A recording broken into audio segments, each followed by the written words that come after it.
Hello दोस्तों, कैसे हो आप। मैं भावना स्वागत करती हूँ आपका आपके YouTube चैनल स्टूडेंट इंडिया पर। तो दोस्तों, आज की इस वीडियो के अंदर हम कारक पढ़ेंगे।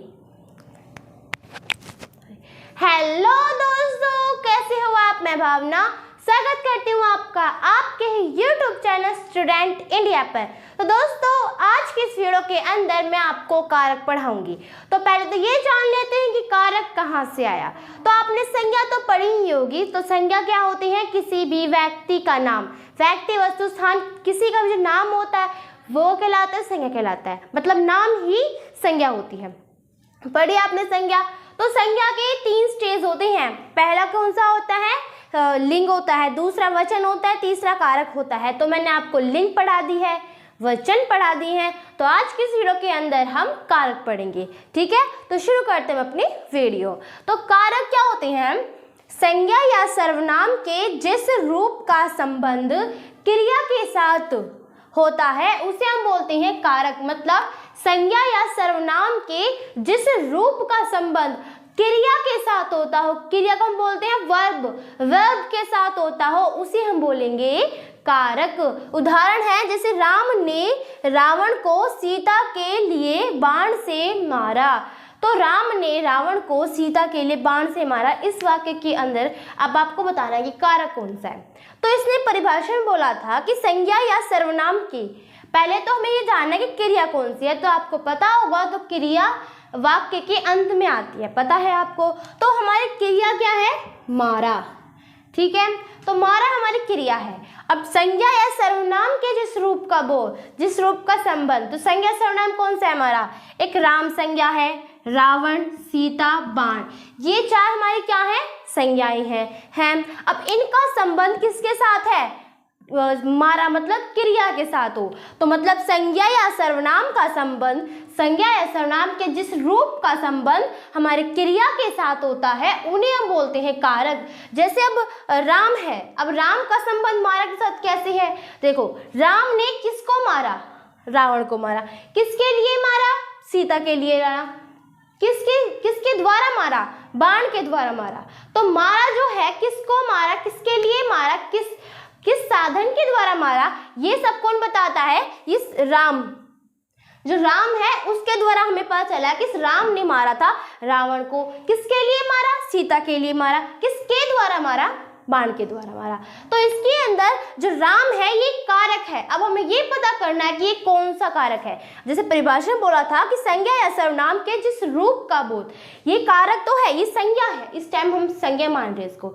तो अब हमने इसे कारक बना दिया है। कैसे? अब देखो, ये संज्ञा थी, हमें ये पता था कि संज्ञा थी, हमें ये नहीं पता था कि ये कारक है। कारक कब पता चली हमें? जब हमने परिभाषा पढ़ा कि संज्ञा या सर्वनाम के जिस रूप का संबंध किसके साथ हो? क्रिया के साथ हो। तो संज्ञा का संबंध किसके साथ है? क्रिया के साथ है। तो संज्ञा क्या है? कारक है कारक। अभी कौन सी कारक है? तो देखो, आपको पता तो होगा कि जो कर्ता होता है वो सबसे पहले आता है और इस काम को भी कौन कर रहा है? राम कर रहा है। तो ये राम ही हमारा क्या हुआ? कर्ता। तो इसे हम बोलेंगे कर्ता कारक। तो ये क्या हुआ हमारा? कर्ता कारक। तो उसी प्रकार है रावण। तो रावण भी एक कारक ही है। क्यों है? इसका संबंध ही मारा के साथ है ना। इसका संबंध किसके साथ है? मारा के साथ है। कैसे है? क्योंकि जो राम ने मारा किसको है? रावण को मारा है। तो उसका संबंध भी किसके साथ हुआ? मारा के साथ हुआ। तो ये भी हमारा क्या है? कारक है। अब हमें पता करना है ये कौन सा कारक है। तो मैं आपको बता देती हूँ, तो ये है हमारा कर्म कारक। ये भी कारक है, ये भी कारक है, ये भी कारक है। ठीक है, तो ये हमारा कौन सा है? कर्म कारक।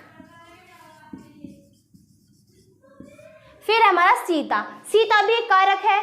इसका संबंध ही मारा के साथ है, क्योंकि राम ने किसके लिए मारा था? सीता के लिए मारा था। तो ये भी हमारा कौन सा कारक है? ये हमारा संप्रदान कारक, संप्रदान कारक। फिर हमारा बाण। अब हम बता रहे किसके द्वारा मारा था? बाण के द्वारा मारा था। ये भी संज्ञा है। अब हमें पता करनी है, ये एक संज्ञा है, साथ में कारक भी है। तो ये कौन सा कारक है? ये हमारा कर्ण कारक। कौन सा कारक है? कर्ण कारक। तो समझ गए होंगे कारक क्या होते हैं। कारक वे होते हैं कि संज्ञा या सर्वनाम के जिस रूप का संबंध क्रिया के साथ होता है उन्हें हम बोलते हैं कारक। अब इसमें रावण का संबंध भी मारा के साथ था, राम का संबंध भी मारा के साथ था, रावण का भी मारा के साथ है, सीता का भी मारा के साथ है और बाण का भी मारा के साथ है। फिर बात आती है विभक्ति की, जिसे हम बोलते हैं प्रसर्ग। विभक्ति, प्रसर्ग और कारक चिन्ह, ये तीन कह सकते हैं में से। एक तो कारक चिन्ह, कारक पहला होता है कारक चिन्ह और दूसरा प्रसर्ग और तीसरा विभक्ति। तो ये इसे हम तीन बोलते हैं, तीन है ये, मतलब ये अलग अलग नहीं है, ये एक ही है। चाहे आप इसे कारक चिन्ह बोल लो, प्रसर्ग बोल लो या विभक्ति बोल लो। बोर्ड के एग्जाम में ज्यादातर प्रसर्ग आते हैं, पर आपको कोई टेंशन लेने की जरूरत नहीं है, इसे आप कारक चिन्ह भी बोल सकते हो। तो इसके अंदर कारक चिन्ह कौन से हैं? तो कारक चिन्ह हमारा जैसे ने, को, के लिए और से, तो ये हमारे क्या है? कारक चिन्ह है। तो ये कारक चिन्ह क्या होती हैं? तो कारक चिन्ह होती हैं जो कारक की भूमिका बताते हैं। क्या बताते हैं? कारक की भूमिका बताते हैं कि कारक ने क्या काम किया है। जैसे कि ये राम है, अब राम की भूमिका किसने बताई है? ने बताई है। कैसे बताई है? आपको तो पता ही होगा कि कर्ता जो होता है वो स्टार्टिंग में होता है, हमेशा शुरुआत में कर्ता आता है और कर्ता के साथ हमेशा ने यूज होता है, ने प्रयोग होता है कर्ता के साथ। ठीक है, तो ये ने क्या होगा? हमारा कर्ता कारक चिन्ह कहलाएगा, क्योंकि ये ने क्या होता है? कर्ता के साथ हमेशा प्रयोग होता है, हमेशा प्रयोग होता है। अब इसकी जगह हम ना ही में लगा सकते हैं, ना ही को लगा सकते हैं और ना ही से लगा सकते हैं, क्योंकि जो कर्ता होता है हमारा उसके साथ हमेशा ने यूज होता है, तो ने ही आएगा। तो ये ने जो होता है ये कारक की भूमिका बताते हैं। अब इस ने तो बताया इस कारक ने क्या काम किया है। अगर इसमें हम में लगा देते हैं, वैसे में आएगा ही नहीं, चलो मान लें में लगा देते हैं यहाँ पे, तो कर्ता में हो जाएगा, ये फिर गलत हो जाएगा। कर्ता में आ गया तो ये मतलब राम में आ जाता है, क्यों करता है ये? तो राम में रावण को सीता के लिए बाण से मारा, तो ये गलत हो जाएगा, पूरा गलत हो जाएगा, क्योंकि इस ने तो इसकी भूमिका बताई है कि इसने क्या कार्य किया है। अब इसके बिना हमें पता नहीं चलेगा कि ये इसने क्या भूमिका निभाई है। अब जैसे कि हम ले लेते हैं कि राम ने आम खाया, ये हमने ले लिया, राम ने आम खाया। अब इसकी जगह मैं ऐसे ले दी कि राम आम खाया। अब हमने तो कारक चिन्ह लगाई नहीं, तो हमें कैसे पता चलेगा कि राम ने आम खाया है? अब ऐसे भी हो सकता है राम को आम खिलाया गया होगा, मतलब इसके द्वारा कारक चिन्ह के द्वारा पता चलता है कि जो कारक है उसकी भूमिका कारक चिन्ह के द्वारा पता चलती है हमें। ठीक है, तो उसी प्रकार राम ने इसमें ये कर्ता कारक चिन्ह है, क्योंकि इस कर्ता कारक चिन्ह ने कर्ता की क्या बताई है? भूमिका बताई है। उसी प्रकार रावण ने भी, जो रावण की भूमिका कौन ने बताई है? अब राम ने किसको मारा था? रावण को मारा था, तो को तो आएगा इसके साथ, मतलब कर्म के साथ को लगता है और कर्ता के साथ ने लगता है और संप्रदान कारक के साथ क्या लगता है? के लिए लगता है, और बाण के मतलब करण कारक के साथ से लगेगा।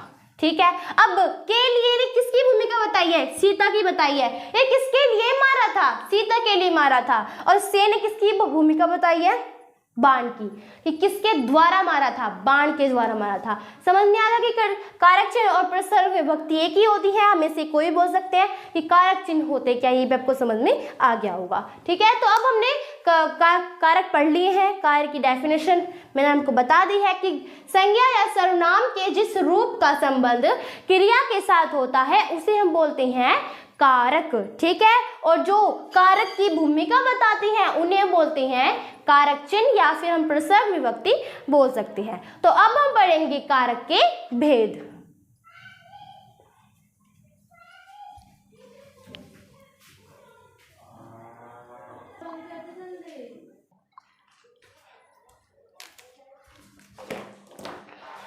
तो अब हम पढ़ेंगे कारक के भेद। तो कारक के 8 भेद होते हैं। कितने होते हैं? 8 भेद। पहला कर्ता, फिर दूसरा कर्म, तीसरा कर्ण, चौथा संप्रदान, पांचवा पादान, छठा संबंध, सातवां अधिकरण और 8वां है संभोग संबोधन।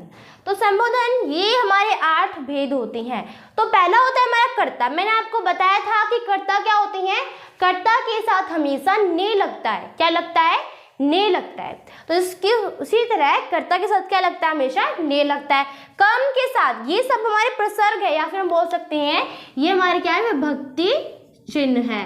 ठीक है, ये हमारी विभक्ति चिन्ह होती हैं। तो पहला हमारा कर्ता ने। शून्य होता है जिस भी वाक्य के साथ कर्ता के साथ अगर कोई विभक्ति ना लगती हो तो वो हमारा शून्य कहलाएगा। जैसे कि सीता पढ़ती है तो इसमें कोई विभक्ति नहीं आई, सीता ने पढ़ा, सीता ने पढ़ती है, ये तो हम नहीं ले सकते। सीता पढ़ती है, इसमें कर्ता के साथ ने नहीं आया है तो वो शून्य कहलाएगा। ओके, उस तरह कर्म, अगर किसी कर्म में अगर शून्य नहीं आए, कर्म के बाद शून्य नहीं आए, मतलब कोई प्रसर्ग ना आए तो उसमें शून्य कहलाएगा वो भी। उसी प्रकार कर्ण है, कर्ण से द्वारा। कर्ण का क्या होता है, से द्वारा। संप्रदान के लिए, मतलब किसी के लिए हम कोई बात करते हैं। अपदान, किसी के अलग होने की। अब आप कहोगे यहाँ पे भी से है और यहाँ पे भी से है, तो उसका मतलब क्या होगा। तो इस से का मतलब है कि से द्वारा, किसी के द्वारा, किसी साधन के द्वारा। और इस से का मतलब है किसी से अलग होने के बाद। जैसे कि बाण से मारा, राम ने रावण को बाण से मारा। तो बाण क्या है, एक साधन है। उस बाण से किसको मारा था, रावण को मारता, पर बाण तो क्या है, साधन ही है। तो उसका साधन हो तो उसे हम क्या कहते हैं, कर्म, मतलब उसके द्वारा मारा था। अगर आपको ना समझ में आया ऐसा तो अब ये कर लेना कि राम ने रावण को बाण से मारा है, तो बाण के द्वारा अगर बनता है तो इसमें के द्वारा, तो ये पक्का हमारा कर्ण है। अगर के द्वारा नहीं बनता है तो ये हमारा अपदान है। जैसे पेड़ से पत्ते गिरते हैं, अगर हम इसे ऐसा लगाए कि पेड़ के द्वारा पत्ते गिरते हैं तो ये तो बनेगा नहीं, गलत हो जाएगा ये। तो ये मतलब हमारा अपदान है, ये हमारा कर्ण नहीं है। ठीक है, तो ये हमारा संबंध होता है, किसी का संबंध बताने वाले को हम संबंध कहते हैं। अधिकरण होता है किसी के अधिकार, जैसे में, पर, ये अधिकरण बताती हैं। संबोधन, संबोधन क्या होते हैं, किसी को पुकारने की बात है, किसी चेतावनी देने की होती है, उन्हें बोलते हैं संबोधनम। तो हम एक एक करके इसकी डेफिनेशन पढ़ते हैं अभी।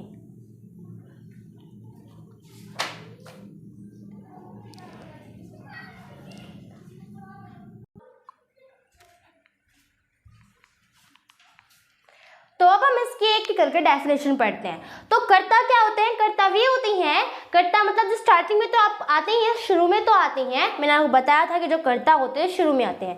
काम को करने वाला कर्ता कहलाता है। अब जैसे राम ने रावण को मारा, तो राम ने किसको मारा था, रावण को मारा था, तो राम ने मारा था।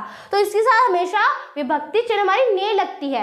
आप ऐसे याद कर सकते हैं, जैसे कर्ता ने कर्म को कर्ण से, संप्रदान के लिए, अपदान से, संबंध का के की, अधिकरण में, पर, संबोधन हे, अरे हे बोल संबोधन हे। ठीक है, हम ऐसे याद कर सकते हैं। तो कर्ता के साथ हमेशा ने लगता है। कर्ता क्या होती है, कर्तव्य होती है जो काम को करते हैं। फिर आता है नेक्स्ट हमारा कर्म। तो कर्म होते हैं, जैसे कि आप कोई भी उदाहरण ले लेते हैं कि कर्म होते हैं। पहले तो हम ये जान लेते हैं कि कर्म की विभक्ति क्या होती है। कर्म की विभक्ति होती है को, या हम शून्य भी ले सकते हैं। कर्म की विभक्ति क्या होती है हमारी, को। जैसे कि राम ने रावण को सीता के लिए मारा, तो राम ने किसको मारा था, रावण को मारा था। इसमें जो रावण है वो हमारा कर्म है। तो कर्म क्या होता है हमारा, रावण इसमें। उसी प्रकार कर्ण है, कर्ण होता है से द्वारा, इसकी विभक्ति चिन्ह होती है से द्वारा।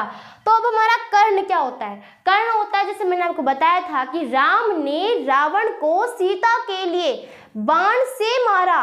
अब किसको मारा था, किसके द्वारा मारा था, बाण के द्वारा मारा था। तो इसके अंदर बाण क्या है हमारा, कर्ण कारक हुआ। ठीक है, उसी प्रकार संप्रदान है। संप्रदान होता है कि जिसके लिए कार्य किया जाता हो, जिसके लिए कार्य किया जाता हो। और कर्ण क्या होता है, फिर से बता देती हूँ, कर्ण होता है जिसके द्वारा कार्य किया जाता हो, और संप्रदान होता है जिसके लिए कार्य किया जाता हो। और जैसे कि मैंने आपको बताया कि राम ने रावण को सीता के लिए मारा, तो किसके लिए मारा था? सीता के लिए मारा था। उसी प्रकार अपदान, अपदान होता है से अलग। आप कहोगे कि इसमें भी से है उसमें भी से है, तो इसमें डिफरेंस है, क्योंकि इस से का मतलब मैंने आपको बताया था कि इस से का मतलब है द्वारा, मतलब किसी के द्वारा मारा, किसी साधन के द्वारा मारा जाता हो उसे हम बोलते हैं करण कारक। और इससे का मतलब होता है किसी से अलग होने की बात की जाती हो, जैसे कि पेड़ से पत्ते गिरते हैं, तो पेड़ से क्या गिरते हैं? पत्ते गिरते हैं, पेड़ से अलग होते हैं ये। अब ऐसे हम बोल सकते हैं कि पेड़ से पत्ते गिरते हैं, इसमें पेड़ से पत्ते गिरते हैं। अब एक और पहचान बताती हूँ मैं आपकी, अगर जिस वाक्य में आपको समझ में ना आए ऐसा, तो आप इसे के द्वारा से पता कर सकती है। अब अगर आपको कर्ण पता करना हो, अगर आपको अपदान पता करना हो, जैसे कि हम यहाँ पे कोई भी शब्द बोल सकते हैं, पेड़ से पत्ते गिरते हैं। अब इसमें आप के द्वारा लगाइए, तो पेड़ के द्वारा पत्ते गिरते हैं, ये गलत हो जाएगा। तो ये हमारा क्या अपदान कारक है, ये हमारा कोई करण कारक नहीं होगा। अगर आपको कर्ण कारक ढूंढना है तो उसमें आप से के द्वारा लगा सकते हैं। अब जैसे कि राम ने रावण को सीता के लिए बाण से मारा, तो हम बाण के द्वारा ही बोल सकते हैं कि बाण के द्वारा मारा, तो इसका बनता है सही, तो ये हमारा कर्ण कारक है। और जिसका हमें के द्वारा से नहीं बनता वो हमारा क्या होगा? अपदान कारक। ठीक है। उसी प्रकार संबंध होता है, संबंध मतलब किसी का संबंध बताना होता है। अब जैसे कोई भी हम संबंध बताते हैं कि यह सरिता का विद्यालय है, यह सरिता का विद्यालय, इसमें इसका संबंध बता रहे, तो किसका विद्यालय? सरिता का विद्यालय, एक संबंधित तो उसका। जैसे कि मेरी बेटी की नौकरी लग गई, तो इसमें नौकरी का और उसकी बेटी का संबंध है, और की ने उसका संबंध जोड़ा है। उसी प्रकार सरिता, वह सरिता का स्कूल है, तो सरिता का स्कूल है, सरिता और स्कूल में संबंध है। ठीक है। और किसने जोड़ा है? का ने जोड़ा है। तो उसी प्रकार है अधिकरण कारक। तो अधिकरण कारक क्या होता है कि अधिकरण कारक में लोकेशन बताई जाती है। क्या बताया? जैसे लोकेशन, जैसे हम बोल सकते हैं कि पुस्तक मेज के ऊपर रखी है, या बोल सकते हैं मेज के ऊपर पुस्तक रखी है, तो पुस्तक और मेज का क्या होगा? संबंध जुड़ जाता है। रमेश कमरे के अंदर बैठा है, तो रमेश और कमरे का क्या हो जाता है? संबंध जुड़ जाता है, उसे हम बोलते हैं अधिकरण कारक। ठीक है। मतलब जिसके ऊपर रखी होती है या जिसके अंदर बैठे होते हो मार। ठीक है। संबोधन, किसी को पुकारने की बात की जाती हो, जैसे कि हे भगवान, तो हम भगवान को पुकारते हैं, उसे हम जैसे कि अरे तुम कहाँ जा रहे हो, इसे पुकारने की बात की जा रही है। तो ये हमारे सब क्या होते हैं? ये हमारे होती हैं संबोधन कारक। ठीक है। तो कार्यकर्ता क्या होती है? कर्ता कारक वे होती हैं जो काम करता है। कर्म कारक क्या होते हैं? कर्म कारक वे होती हैं जो, जैसे कि हम कोई उदाहरण बोलते हैं, राम ने रावण को मारा, तो जिसको मारते हैं मतलब जिसके साथ वो कार्य करते हैं उसे हम बोलते हैं कर्म कारक। कर्ण होता है जिसके द्वारा हम करते हैं, संप्रदान जिसके लिए करते हैं, अपदान जिसके मतलब किसी चीज़ के अलग होने का बोध हो, संबंध बताया जाए, अधिकरण उसके ऊपर चीज़ रखी है, उसके अंदर जो बैठा है उनके बारे में बताया जाता है, संबोधन जिसको पुकारने की बात की जाती हो। तो ये हमारे 8 बेद थे कारक के, जो कि मैंने आपको पढ़ा दिए हैं। ठीक है। अगर आपको मेरी ये कारक की वीडियो अच्छी लगी हो तो इसे लाइक करना, सब्सक्राइब करना और अपने दोस्तों को भी शेयर जरूर करना। Thanks for watching my video. तब तक के लिए आप हमेशा खुश रहें।